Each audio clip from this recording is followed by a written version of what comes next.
नमस्कार। एक अपडेट के साथ शुरुआत करेंगे जो कि डबवाली से आ रही है, जहां पर पशु लोन दिलवाने के नाम पर बड़ी ठगी का लोग जो शिकार हुए हैं। और आपको भी ये सावधान करने वाली खबर है कि अगर आप इस झांसे में आते हैं तो बच जाइए, क्योंकि ठगी चाहे साइबर के जरिए हो या फिर ऑनलाइन कोई और तरीका हो या फिर ऑफ द वे में जाकर ऑफलाइन तरीके से आपसे मुखातिब होकर की जाने वाली ठगी भी इसमें शामिल है। और पशुओं को लोन दिलवाने के नाम पर गांव रामपुरा, बिश्नोइया और गोरीवाला के लोगों के साथ ठगी का ये मामला सामने आया है।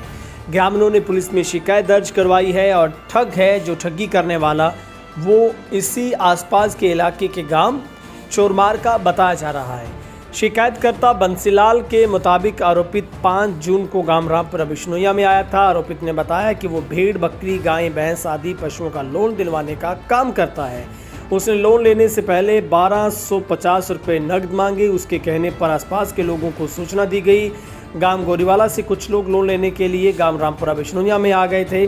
शिकायतकर्ताओं के मुताबिक रामपुरा बिश्नोइया के 5, गांव गोरीवाला के 2 लोगों ने आरोपित को 31,000 रुपये दे दिए और उनके रुपयों के अलावा Aadhaar card, voter card, PAN card, photo आदि भी उस ठग ने लिए। 2 दिन में लोन की रकम खातों में आने की बात कही। खातों में पशु लोन नहीं आया, तब आरोपित फ़ोन नहीं उठा रहा। शिकायतकर्ता ने आरोपित के खिलाफ कार्रवाई करने की मांग की है। और पशुपालन विभाग में तैनात जो डॉक्टर हैं सरदाना, उन्होंने बताया है कि सरल पोर्टल पर जरिए ही पशु लोन के लिए आवेदन कर सकते हैं। ये कार्य CSC पर होता है, यानी कि आपको सबसे पहले ये समझना है कि आप भेड़, बकरी या फिर किसी भी तरीके से गाय, भैंस पर लोन लेना चाहते हैं तो आपको सीधा लोन नहीं मिलेगा। आपको सरल पोर्टल पर जाकर आवेदन करना होगा। फिर उसकी जांच के लिए डॉक्टर्स की टीम आपके पास पहुंचेगी।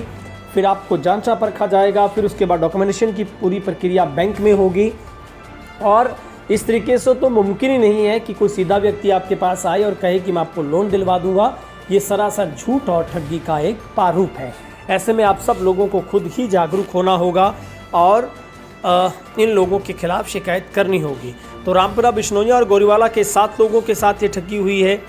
और बंसीलाल के मुताबिक उनका दावा है कि 300 से ज़्यादा लोग ठगी का शिकार हो चुके हैं, यानी कि लाखों रुपए का ये ठग चूना लगा चुका है।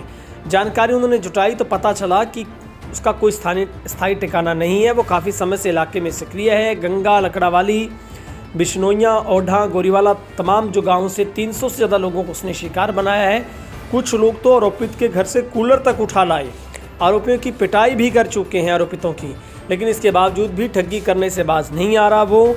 और निशाने पर ज़्यादातर बेरोजगार लोग रहते हैं। आरोपित 1 लाख तक 1250 रुपये, 2.5 लाख तक भी 1250 रुपये और एक निजी बैंक खाता खुलवाने के नाम पर 5,000 रुपये वसूल करता है। करंट खाता खुलने से ही जो खाते में पेमेंट आएगी, ये झांसा है वो लोगों को दिया जाता है। तो हम भी अपने तमाम दर्शकों से ये गुजारिश करना चाहते हैं कि आपसे अगर कोई भी बैंक का अधिकारी कहकर ये फ़ोन करता है कि ये मैं आपके बैंक से बोल रहा हूँ, तो आप बिल्कुल बात ना सुनिएगा। अगर फ़ोन पर आपसे कोई बात करता है और ये कहता है कि अपना आधार कार्ड, पैन कार्ड या फिर अपना बैंक के 4 डिजिट या फिर आप अपना मोबाइल नंबर की ऑथेंटिसिटी के लिए आप हमें OTP जो दे दे, 1 टाइम पासवर्ड जो होता है, तो आप बिल्कुल भी उन लोगों पर भरोसा ना करें। आपका बैंक आपके जाने पर, आपके बैंक में बैठे अधिकारी पर जो बातचीत के बाद ही काम करता है। तो ये दिमाग में रखिए, जहन में रखिए कि फ़ोन पर कोई काम नहीं हो सकता। और डॉक्टर्स की निगरानी, VLD और उससे भी बड़े वेटरनरी डॉक्टर के बिना आपको लोन नहीं मिल सकता। तो इसलिए इन ठगों से बचिए और एक अच्छे जागरूक दर्शक होने का और एक इंसान होने का अपना फ़र्ज़ निभाइए, ताकि और लोग ठगी का शिकार ना हो सके।